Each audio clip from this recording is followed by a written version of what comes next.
Are we okay at the back to get going? Thanks, everybody. So listen, thank you so much for spending time with us. I know you have a lot of options and sexy mood lighting today, so it's really nice for you to spend time with us.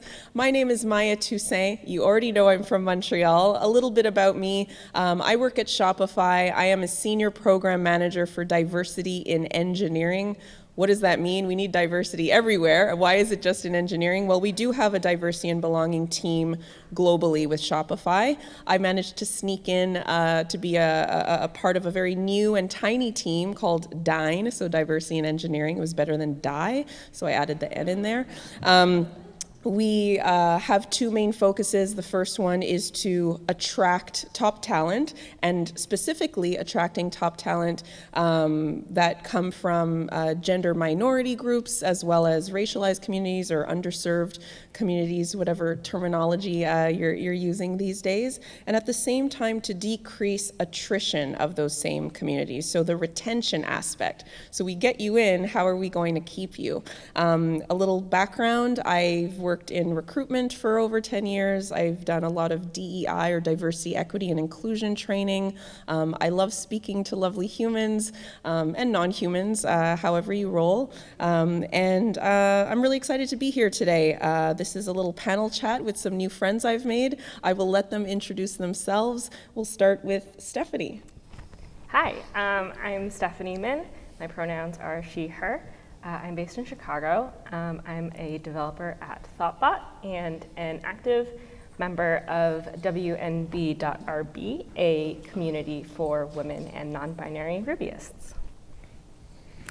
I'm Caterina Paun. My pronouns are also she, her, and I am based in Portland.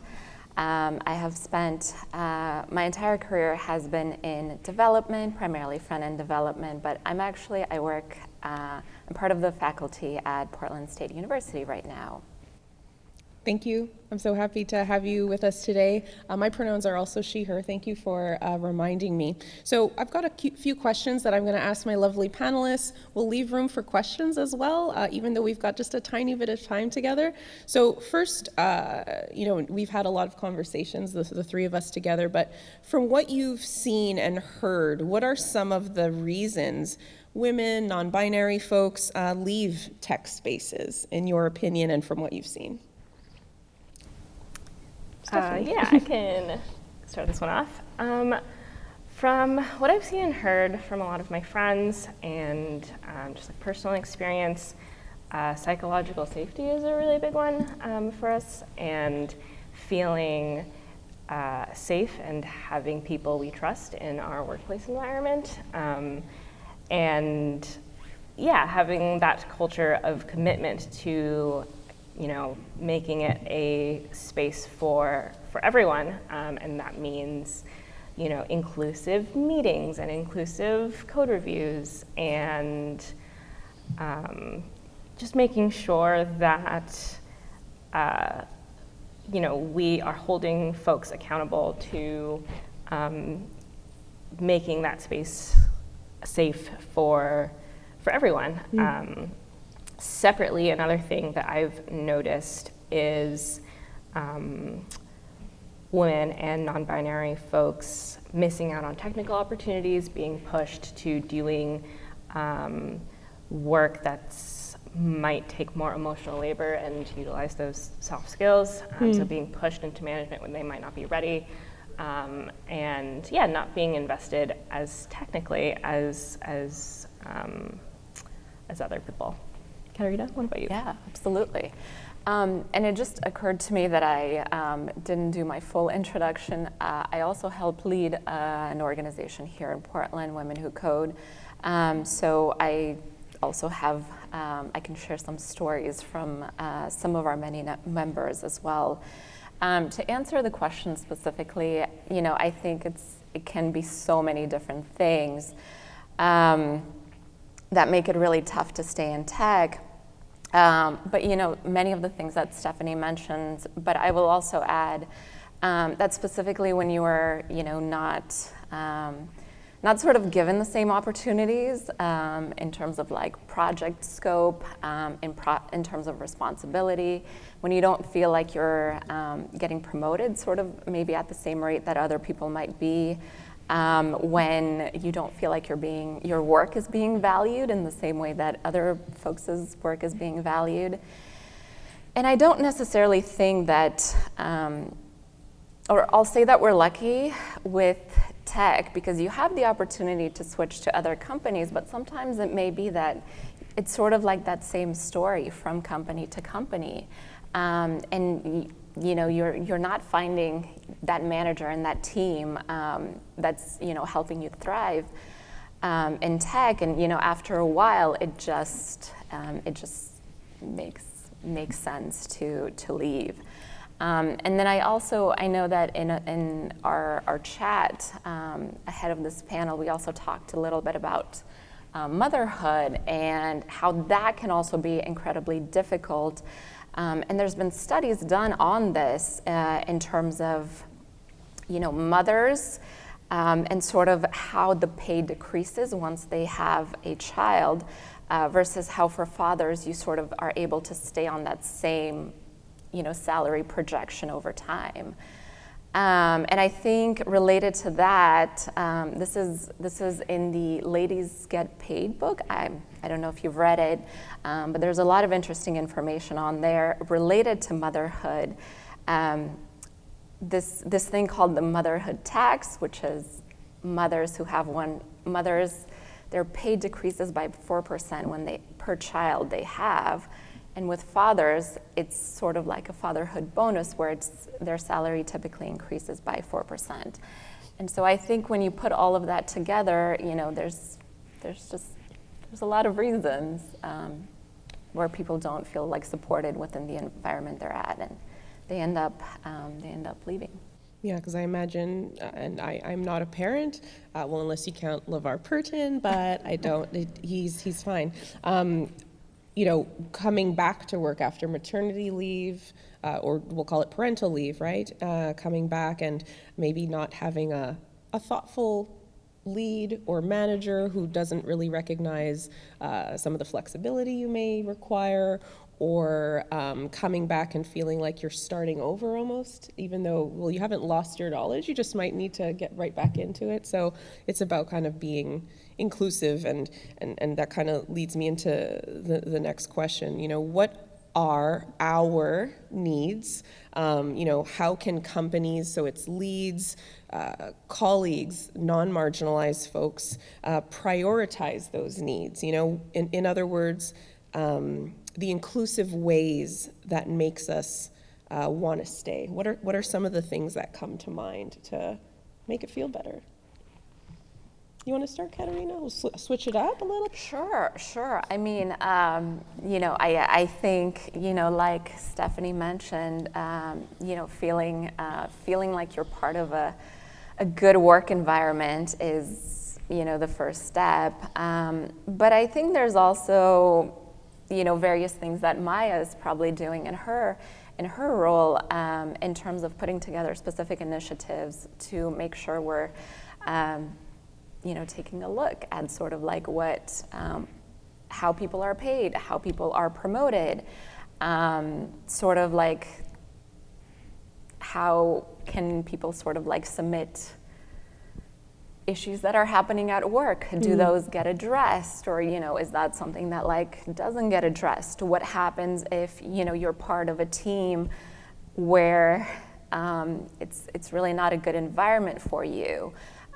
What happens if you bring that up to someone other than your manager, who, you know, may be the person who is causing frustrations? Like, how does the company handle that? So, you know, I think there's a lot of ways to sort of address this. One, it's kind of like things that you can do as a person to maybe like be more welcoming to everyone on your team, everyone at your company. But then there's also very specific things that, you know, someone who has more power, such as a manager or a director, can do. And then, of course, there's just initiatives that are going to be company-wide that I think, you know, can tell you a lot about the priorities of that company. So all of those things really contribute to making someone, I guess, feel safe and welcome and included and valued at work. Yeah, I am kind of thinking about, we were talking about motherhood, and obviously during the pandemic, folks who were caring for children, it was just the most challenging time in their lives, really. And I think, to have to hide those challenges or to not talk about like those personal things that you're experiencing day to day and how that might affect your work is not an inclusive environment. And to make space for folks to be like, open about like what they're needing when they have to do what they have to do is really important. And I think what you said about managers and leaders having that power to, just keep a pulse on how people are feeling and making sure that the burden of responsibility does not fall on those who are marginalized. I've heard stories of a friend of mine who, maybe was having a really difficult time with a coworker who was very hostile to her in code review, and even in meetings, being actively critical of her work in meetings. And, her manager really didn't know how to handle that situation, and kind of told her to see if she could work it out with that person, as opposed to,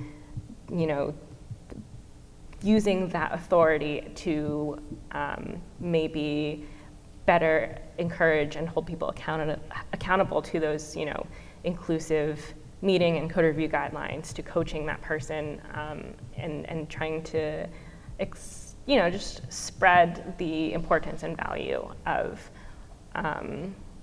maintaining that space, that safe space. And I think at the level of the company, one thing that I've really appreciated about Thoughtbot is that DEI work is rewarded. It's part of your growth as a developer.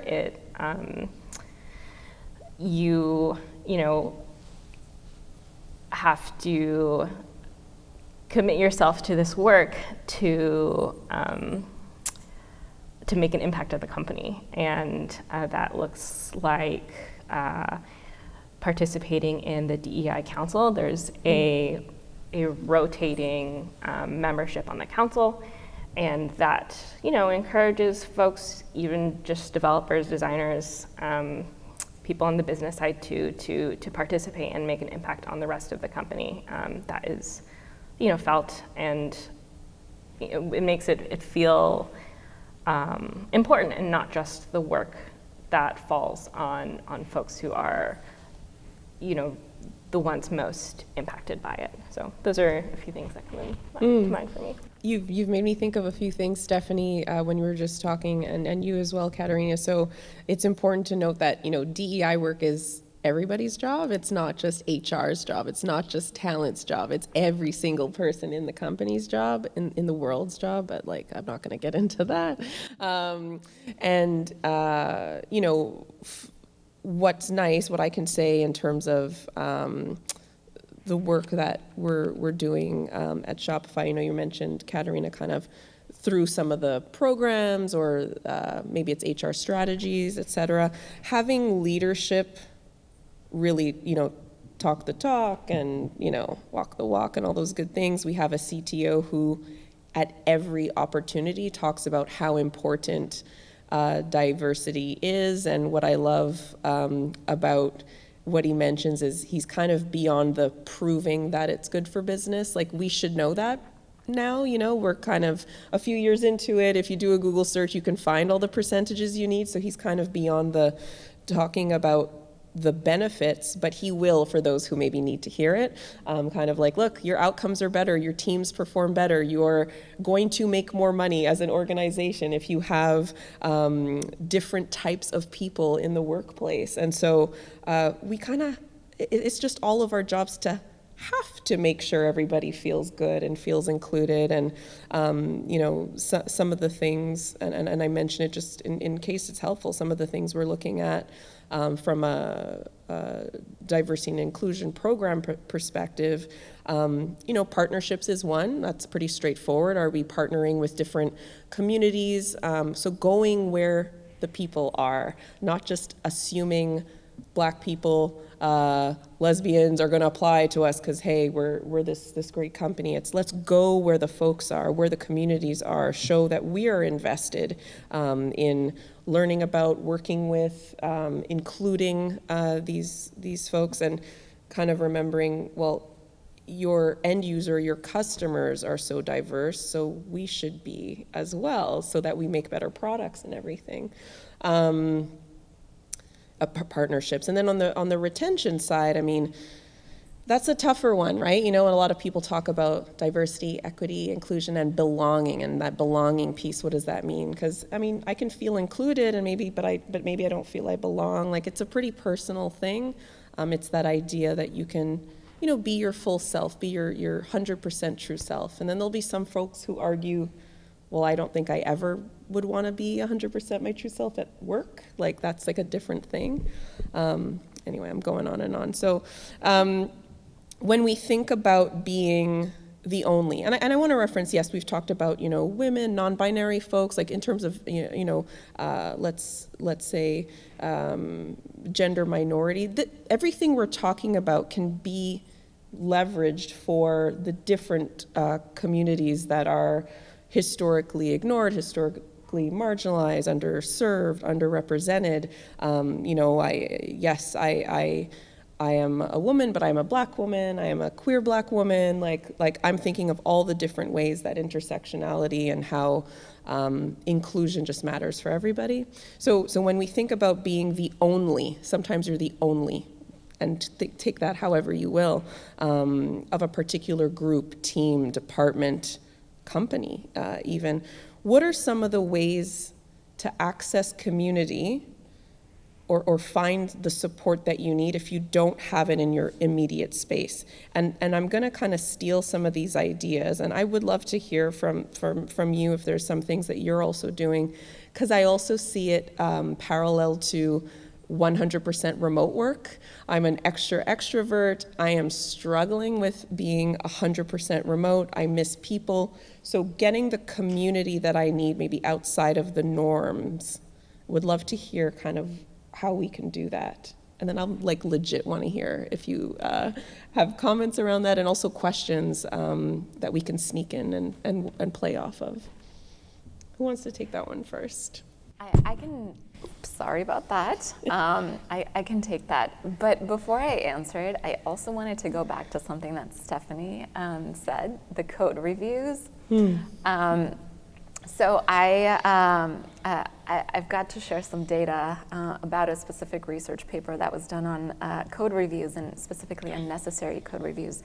So at PSU, I primarily teach about web technologies and voice assistants, but I'm also co-teaching a class called Cultural Competence in Computing, and so I've just been reading a lot of information on this stuff, as we prep this class, and so I don't remember the exact name of the paper, but it's essentially code reviews at Google, and how many of them are necessary versus unnecessary, and so based on the research they've done, they found that there are about 1,000 wasted hours on unnecessary code reviews at Google, every day. And obviously, that data is very specific. You can sort of divide it up in terms of gender, in terms of race, and then also in terms of age. But it's sort of, it was really funny too. Not funny, funny is the wrong word here, but as I was the day that I was teaching this information, I was given feedback on a course proposal I submitted, which is, just part of the bureaucracy, so it wasn't really like a new course. But the feedback was actually, this entire email explaining the subject that I was teaching to me, and then it wasn't explained very well. And I got that email, and 2 hours later, I'm teaching this class and also going over this paper where we talk about code reviews, and all the times, your expertise is just not believed, and then all the extra work that you have to do, because I could have just not received that email, and we would have been great. But I had to respond to it. I had to send it to our department chair and be like, what? That also, I've been working there for a couple of years now, but even, before, in terms of PRs and code reviews, and I certainly remember, sometimes, going through so many different rounds of having to change very small things, and this needs to be renamed like this. Why? There's no real indication on why. And so I think a lot of, it's not that it happens once and then you sort of quit your job or quit tech, but it's where that keeps happening time and time again.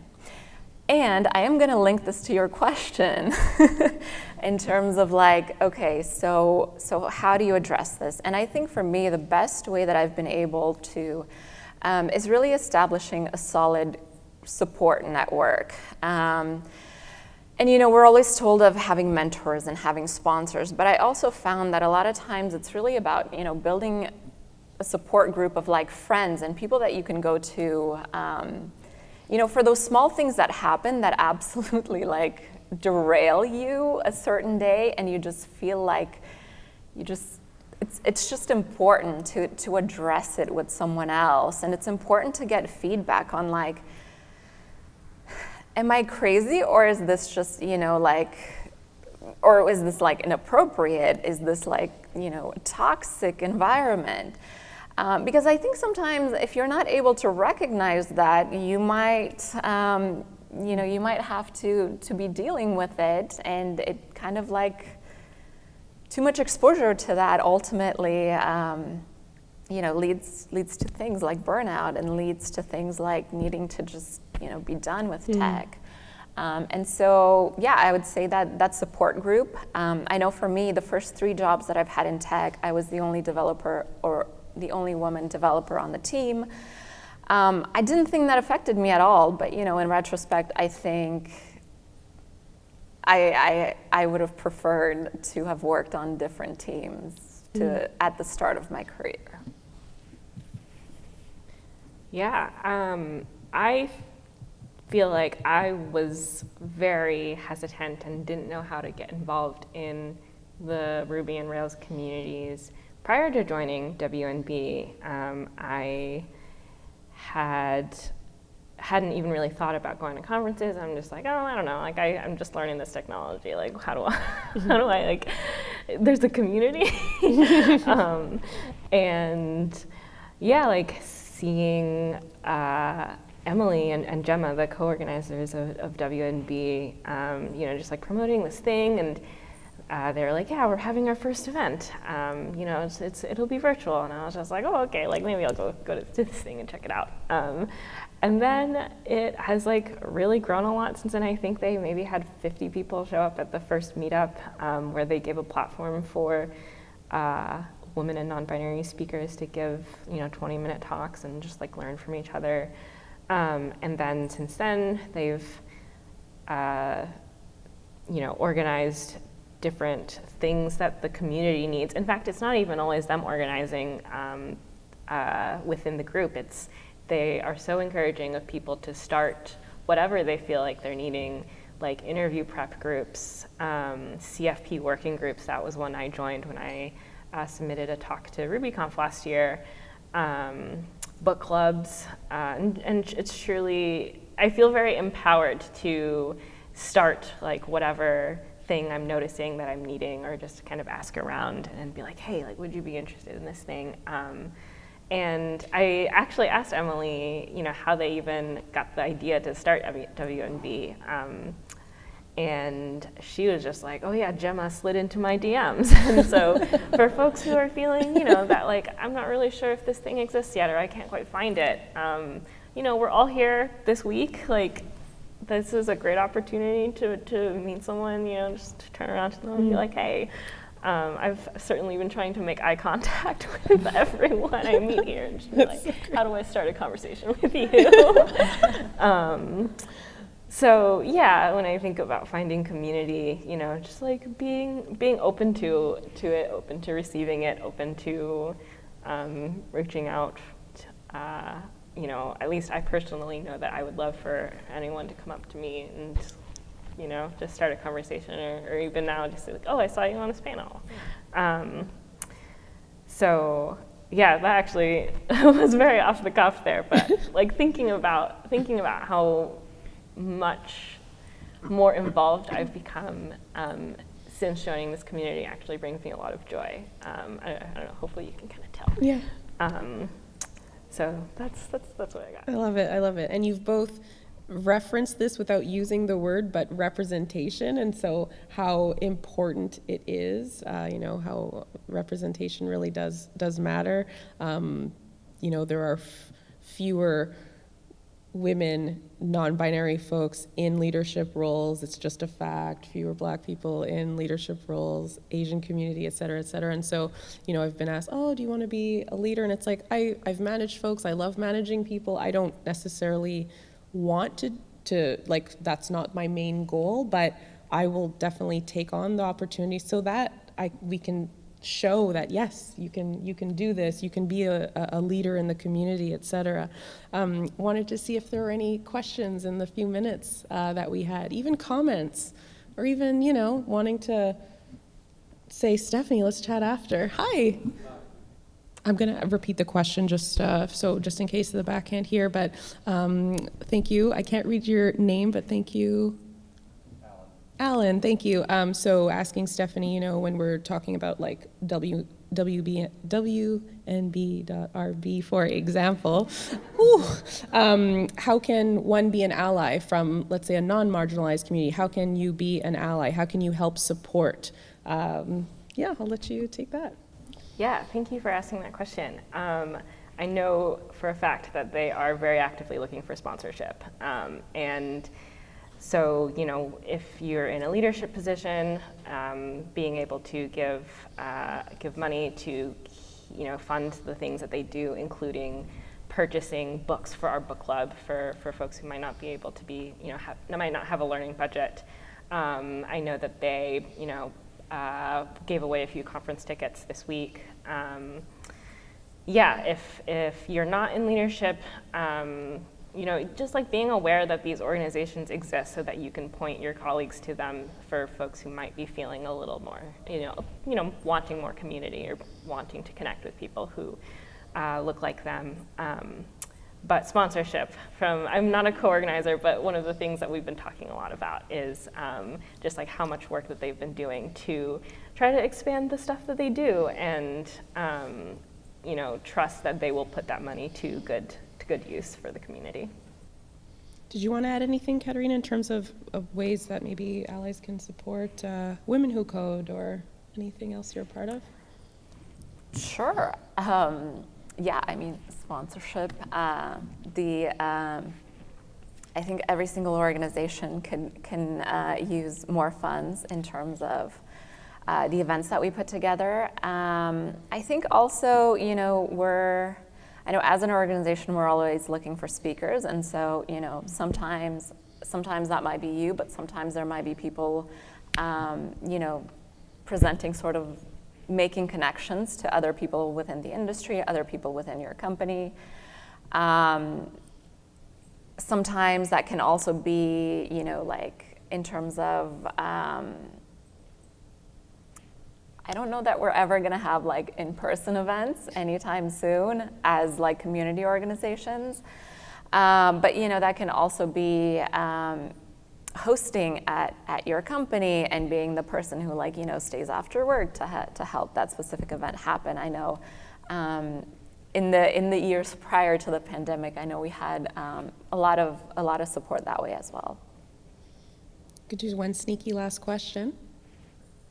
How do our companies how do they reward us for all the hard work that we're doing in DEI? Do you have answers for that, and I can jump in? I feel like that's a perfect question for you, but Stephanie, if you want to also add. Yeah, I do have an answer, at least specifically from what I've seen at Thoughtbot, and I don't know, honestly, I haven't seen other places do this, so I would be really curious to hear more about that too. But DEI is a whole area that is part of your kind of developer or just your skills evaluation, and so you are expected to contribute in that way in order to be promoted, and that is a way that it's been codified into our policies and our culture, which is, I don't know, that's the first that I've seen of it. So I thought that was really cool, and just making sure that folks know that is an expectation.